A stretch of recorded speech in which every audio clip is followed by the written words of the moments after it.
தேவனே நான் ஓமதண்டையில்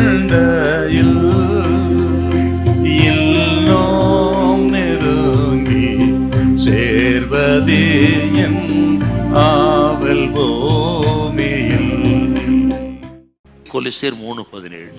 வார்த்தையினாலாவது கிரியையினாலாவது நீங்கள் எதை செய்தாலும் அதையெல்லாம் கர்த்தராகிய இயேசுவின் நாமத்தினாலே செய்து அவர் முன்னிலையாகிய பிதாவாகிய தேவனை ஸ்தோத்தரியுங்கள். ஸ்தோத்தரியும் அப்படின்னாவே தேங்க்ஸ் கிவிங்னு அர்த்தங்க. எதை செய்தாலும் ஸ்தோத்திரத்தோடு செய்யுங்க, நன்றியோடு செய்யுங்க.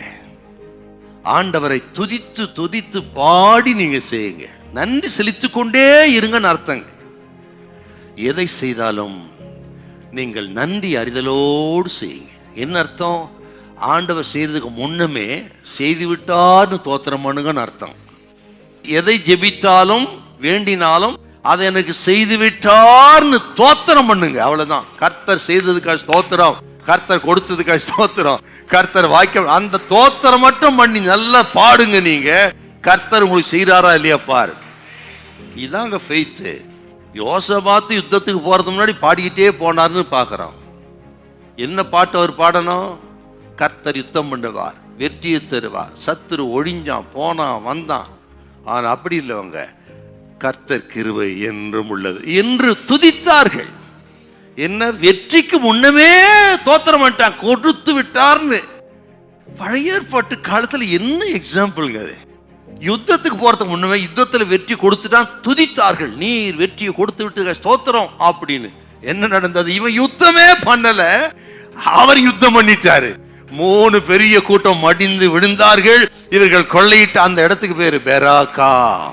பெராக்கா என்றால் செழிப்பு. நான் சொல்லுகிறேன், நீங்க யுத்தம் பண்ண வேண்டாம், யுத்தம் பண்ண போறதில்ல. கர்த்தர் உங்களுக்கு வெற்றியை கொடுத்து விட்டார், செழிப்பை கொடுத்து விட்டார். அப்படியே புதிய ஏற்பாட்டுக்கு வாங்க. அப்போஸ்தலர் 16ஆம் அதிகாரம் 25வது வசனத்தை, பவுலும் சீலாவும் சிறையில் அடைக்கப்பட்டிருக்கிறாங்க. நடுநிசியில அவர்கள் 2 பேரும் ஜெபம் பண்ணி பாடி துதித்தார். பரலோகத்தின் தேவன் பூமி அதிர்ச்சியை உண்டு பண்ணினார். சிறைச்சாலை கதெல்லாம் திறவுண்டது, தானா விலங்கு போயிருச்சு, விடுதலை ஆயிட்டாங்க. பழைய ஏற்பாட்டும் புதிய ஏற்பாடு ஒரே கான்செப்ட் தான். பிரச்சனைக்கு முன்பு ஸ்தோத்திரம் பண்ணுங்க, ஒரு வேலைக்கு முன்பு ஸ்தோத்திரம் பண்ணுங்க, ஒரு காரியத்துக்கு முன்பு ஸ்தோத்திரம் பண்ணுங்க. கர்த்தர் கொடுத்து விட்டார்னு துதிங்க, அவர் கொடுத்து விட்டார். உங்க வீட்டுல குடும்ப ஜெபம் நடக்கட்டும் கீர்த்தனைகளினால். ஆக ஞான பாடி தோத்திரம் மட்டும் பண்ணுங்க, ஒரு அற்புதத்தை நிச்சயமா செய்வார். ஹல்லேலூயா, ஹல்லேலூயா.